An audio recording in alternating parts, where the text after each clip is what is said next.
Бул жерде эмнеге барын кытайчанын орусча жазып койгонсуздар? Ай. Бул жака келсең Кытайга келгендей эле болот экенсиң бүттүнө. Не деген сөз? Негизи жетекчилик барбы?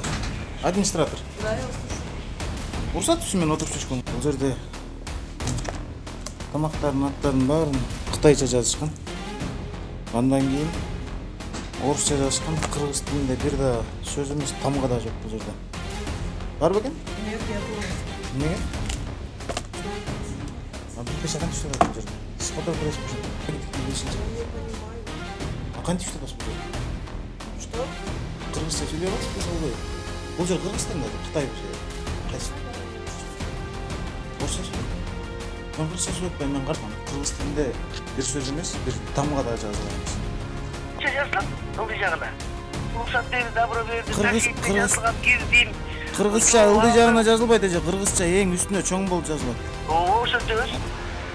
Билчимин жазып бергенбиз проектиде бар алды бар проектиде. Ошо билип туруп ушундай кылып койдуңуздар белең, э? Ай, билип туруп ошондой кыла алган жокмун айне. Жакшынакай сүйлөсүз, законго ылайыктуу. Мен ошо мыйзамга ылайыктуу сүйлөп атам эмеспи? Э. Сиз кыргызча үйрөнүп алыңыз. Айтсаңызчы.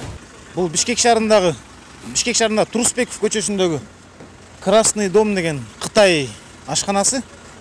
Мунун ичинде аш измектерин бүт баарын мамлекеттик тилде, кыргыз тилинде жазбай, булар Кытай тилинде жазып алышкан. Ошону азыр сиздерге көргөзүп беребиз.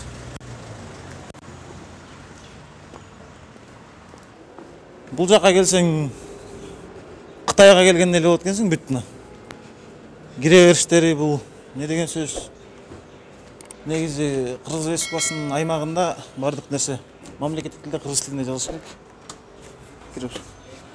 Саламатсызбы?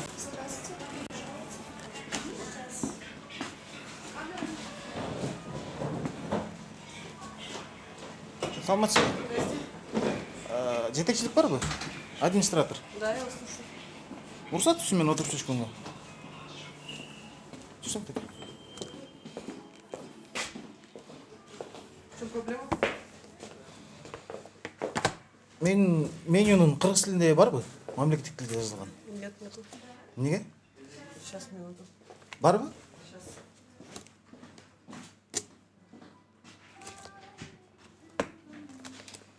Бул жерде тамактардын аттарын баарын кытайча жазышкан.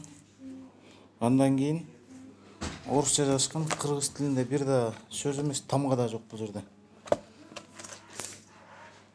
Мына бүт баары кытайча жазылган. Бар бекен? Нет, нет у нас. Эмнеге? Мына мыйзам түшкөнүн билесизби? Сиз өзүңүз кыргызча сүйлөй аласызбы, кыргыз тилинде, мамлекеттик тилде? А бул жерде кантип иштеп атасыз? Что? Спрашивают, а знаете ли вы кыргызский язык? Нет, не знаю. А билбесе кантип иштеп атат бул жерде? Сиз которуп бересизби ошентип? Ар бир коомдук жайда иштегенден мамлекеттик тилде, кыргыз тилин билиш керек да, туурабы?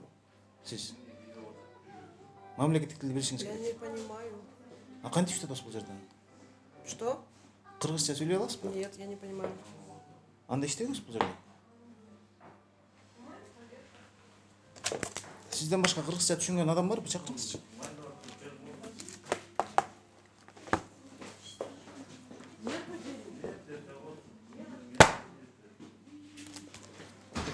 Саламатсызбы, сиз кыргызча билесизби? Мамлекеттик тилде. Мынауга жооп бере аласызбы сиз? Эмнеге мынау кыргыз тилинде, мамлекеттик тилде жазылган эмес? Китайский, русский по Эмнеге китайский, русский? Кыргыз тилинде жазса болбойбу? Бул жер Кыргызстанда же, Кытайбы же? Кайсы? бар эле орусча сүйлөйт. Орусча сүйлөйт?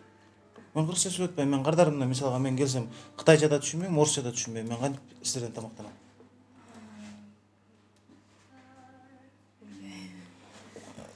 Бул жактын ээлери, жетекчиликтер каякта? Где тут хозяин? Хозяина сейчас нет у нас. Муну кыргызчага которуп кой деп айта аласызбы сиз?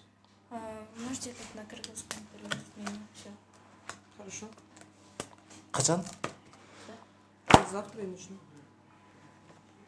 Анан кийин бул жерде ошо жетекчиликке айтып койсоңуз, коомдук жайда иштегенден кийинчи, коомчулукту тейлеп иштеп аткандан кийин ошол жерде иштеген адам мамлекеттик тилде кыргыз тилин билиш керек. Бул сиздердин жетекчилиңиздер кыргыз тилин билбейт экен, туурабы?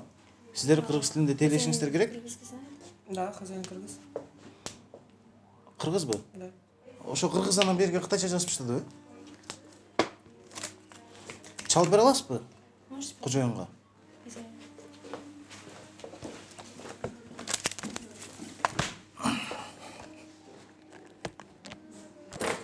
Керек болсо бул жердеги жазуулар, аш тизмектери кыргыз тилинде жазылган эмес, бүт бары кытай тилинде, расмий тилде, орус тилинде жазышкан. Кыргыз тилинде бир сөз эмес, бир тамга да жазылган эмес. Азыр бул жердин кожоюну негизи кыргыз улутундагы адам экен, анан ошого чалып дедик, бул эмнеге өзү кыргыз болуп турган баарын кытайча жазып койгон деп.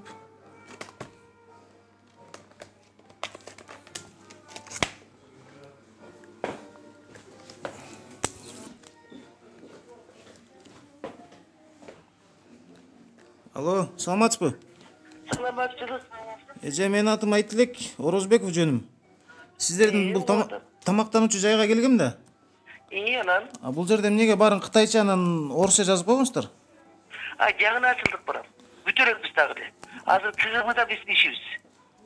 Өткөнү барып келгем. Тиги иши ошо анча-мынча басып жүргөн балдар өстөр түшүнбөй келип алып. Ошо тил боюнчабы? Жок, тил боюнча биз деги эле эмеге берилет бизде жаңы эме разрешение алып атканбыз да. Анан кийин Кудай буйрса кыргызча жазылат ылдый жагына. Уруксат берди, добро берди, такшипте жазылган кирдим. Кыргызча ылдый жагына жазылбайт эже, кыргызча эң үстүнө чоң болуп жазылат. Ооба, ошентебиз. Андан кийин алдына расмий тилде жазса болот. Бул жерде бүт бары кытайча турбайбы? Стенанын баарына жазылат. Эшик алдында кызыл эме сырдалып турбайбы? Ошол жерде кафе деп жазылат, тамак ачуучу жай деп жазылат, аты жөнү жазылат, жошору деп жазылат, кавычкадан красный дом деп жазылат. Негизи ушулардын баары мыйзамсыз экенин билчү белеңиз сиз? Билчимин жазып бергенбиз, проектиде бар, алдым бар деп проектиде. Ошону билип туруп эле ушундай кылып койдуңуздар беле аны, билип туруп эле ошондой кыла алган жокмун айне. Жакшынакай сүйлөсүз, законго ылайыктуу. Мен ошо мыйзамга ылайыктуу сүйлөп атам го сизге. Койчу эне, билип туруп ушинтип койдуңар беле деп. Жок, анан кытайча жазып койгон туура эмес кудай менчи, биз Кыргыз Республикасында жашап атканда. Сага кыргызча айтып атпайм мен, ишке бериле элек болчу деп. Иштин баасы КГБда жатат. 3 тамкада.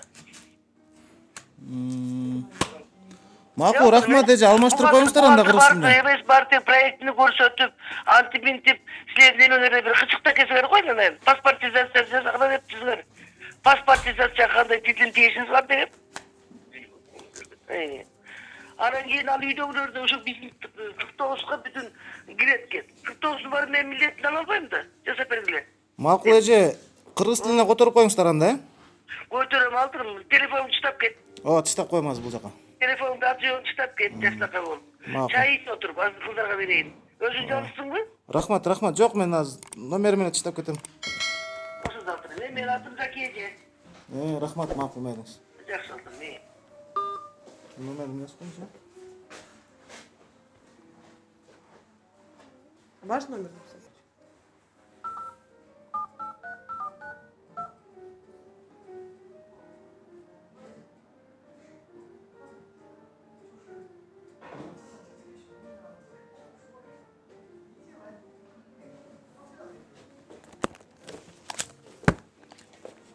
Рахмат.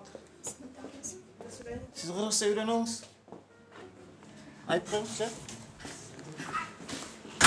Рахмат. Қырғызша білбегендер қырғызша үйрене алсын. Сіз қотыр айтып қойыңызшы.